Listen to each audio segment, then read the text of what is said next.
Thank you for that spontaneous interjection of a little bit of song. We have the freedom to cross boundaries. We do not have to do what has been expected of us through all the ages. We have the liberty to be our own true selves and to respond to our context in a way that is free, responsible, creative. And if you do those three things, I suspect you're going to need a measure of courage as well. Courage means heart. To have a heart for making the world a better place. Now, I have such a heart. And that heart wasn't given to me by any person.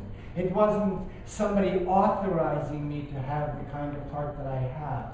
It's the heart that was formed in me by the circumstances of my life. A formation which began already when I was in the womb. And my whole life, my grandfather's death shaped me, because the question of death penetrated into my young life and raised this huge question mark, which I struggled with at least until I was 30.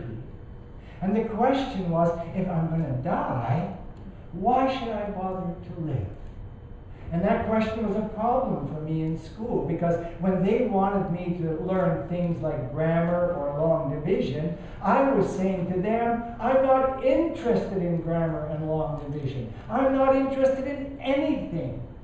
Not until I figure out, why should I bother to live if I am going to die? So my life has been formed by questions related to that power in the earth which has many people in the grip of fear. The power of death. And the power of death is manipulated by other persons who seek power. And they use death and the fear of death to manipulate people to become quiet and compliant and agreeable. Because if you don't, you might get punished by the authority. So for an example, in my teenage years, when I was in school asking hard questions about the meaning of my life, I also spent a lot of time standing in the corner of the classroom.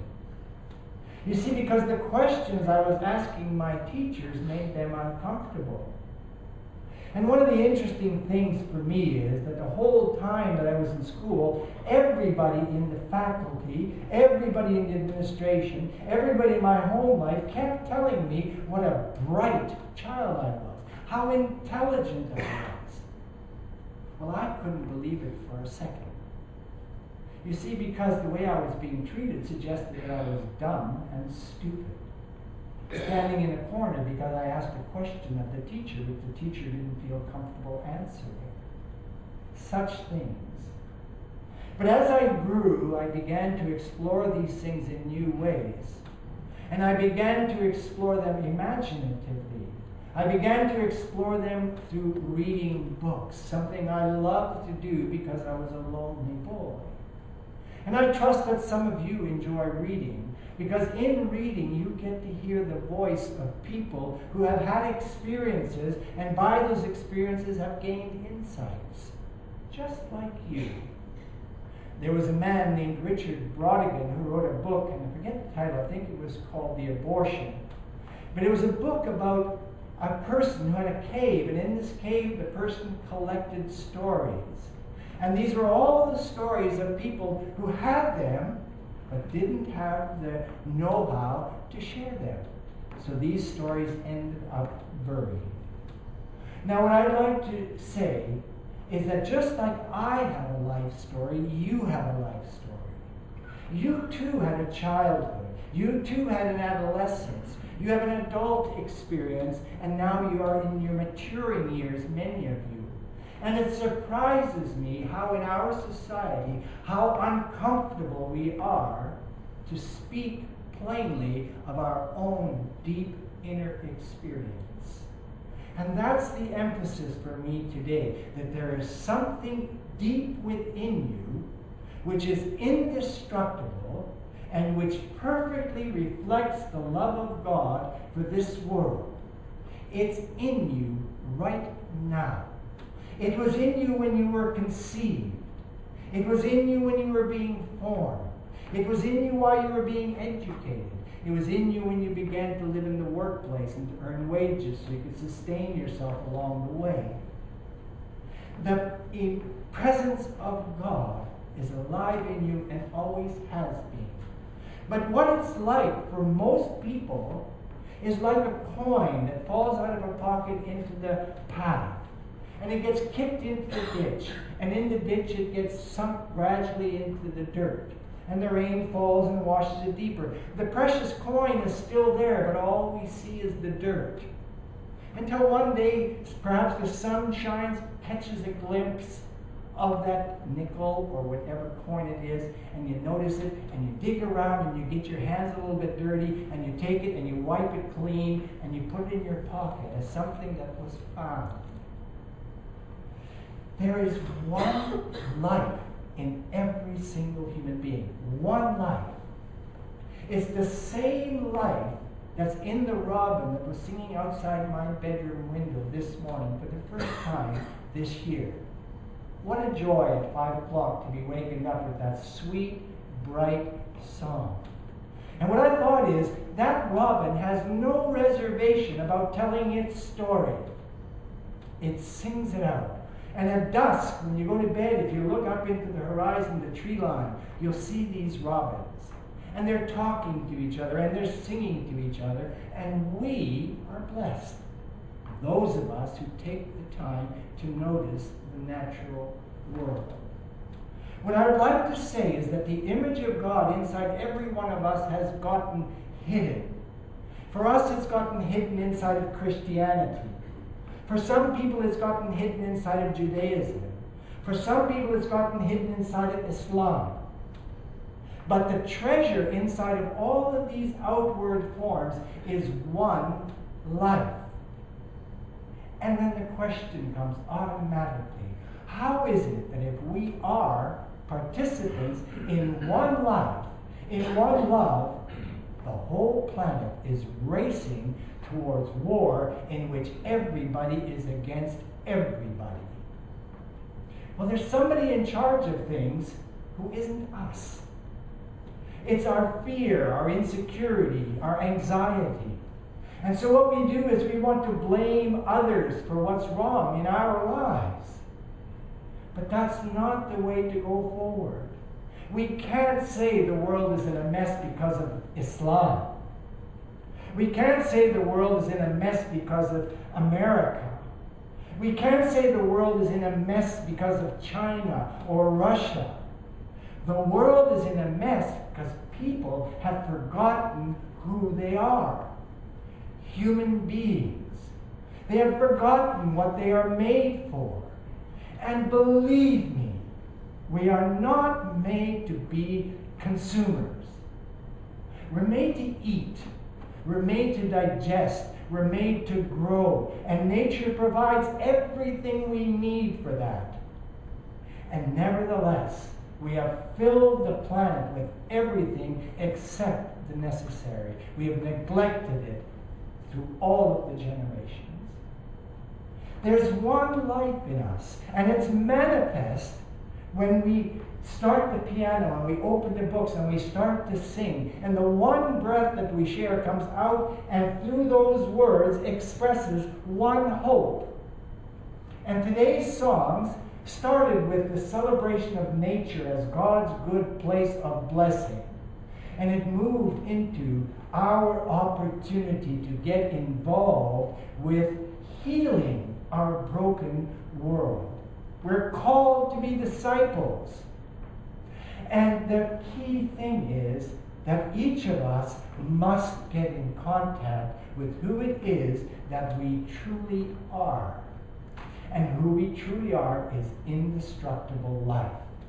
And once you have that deep realization that what you have inside is indestructible life, you no longer worry or fear what might happen to the temporal or the material elements of your being.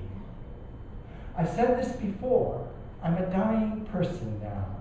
And I say that not just to be dramatic, but I say it based on an indigenous teaching that there are 3 stages of life. The first stage is learning. The second stage is earning. And the third stage is returning. When I heard this teaching just some years ago, I decided to embrace it. I decided to accept myself as a dying person in the material order of things. I am no longer afraid if cancer comes. I'm no longer afraid of Parkinson's or dementia. I'm not afraid of any of those things. I do pray that I will have the grace to go through them in a good way. But the thing itself, I have no fear of. What I'm trying to say is that the fear of death has us all afraid. It has us all divided. It has us all thinking that if only we could destroy the enemy, we'd be safe. It's not so. We are safe right now. There is nothing anybody can do to us, essentially, that can harm us, except through that fear. So what I'd like to say is the Ezekiel story about the dry bones is about the true humanity that is in all of us, lying dormant, covered up by all kinds of superficial, unnecessary, diverting, and distracting things.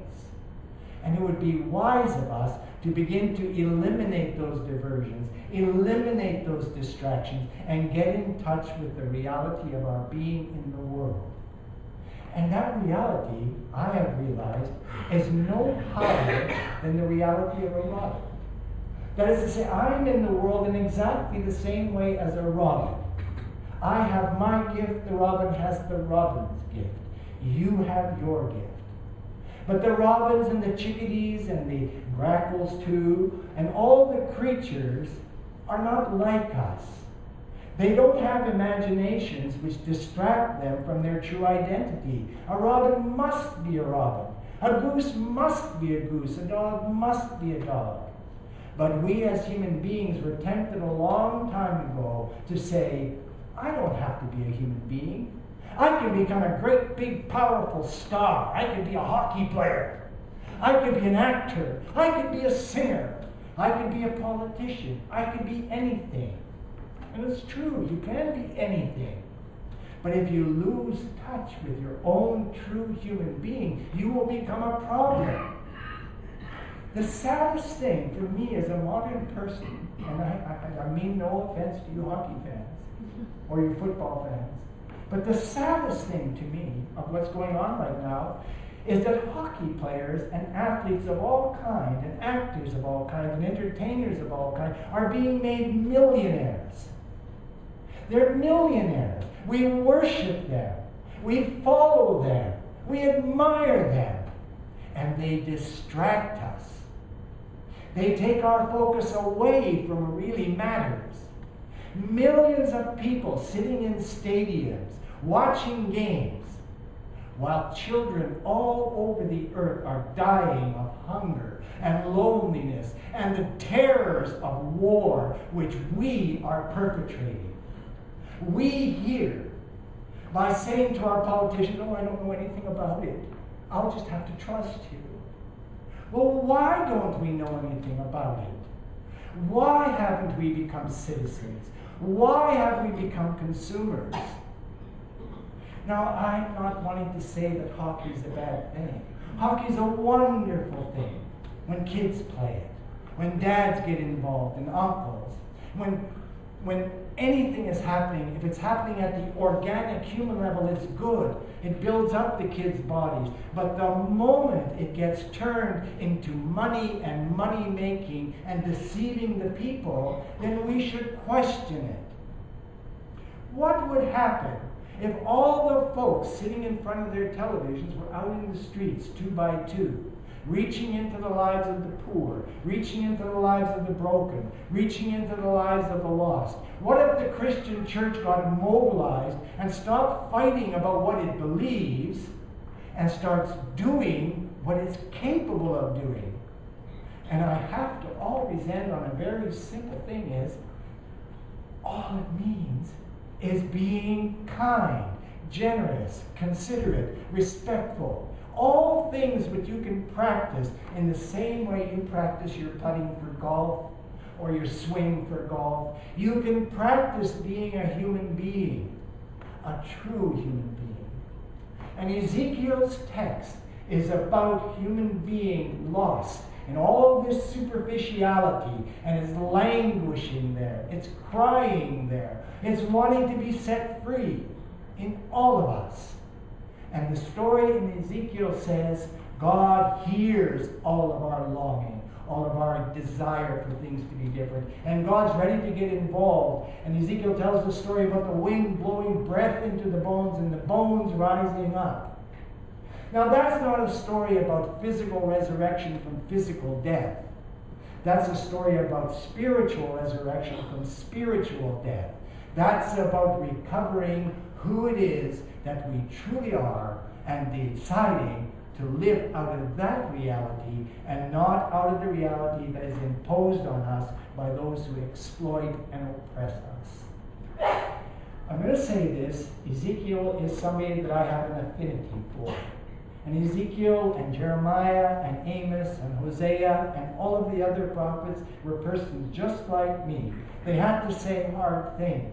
They had to say to people, wake up. They had to say to people, change your ways. And it's useless for the Christian church to worship these people, to admire these people, to talk about these people. The thing for the church to do is to listen to them and to say, I'm going to change my attitude about what really matters in life. And believe me, I know that some of you are already there. It's a simple thing. It's like letting your life influence the life of your children and your grandchildren. I will end with a small memory from the Cree people.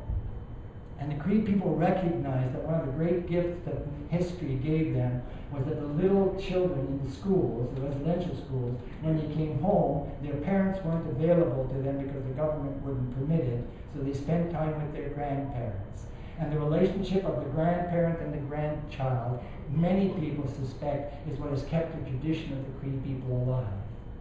So you folks, you remember another time, a time before the things that are happening now. And you have the opportunity to communicate hope and courage and confidence to the little people in your life. I better stop. I'm getting wound up here. I have to do a birthday party after. Amen.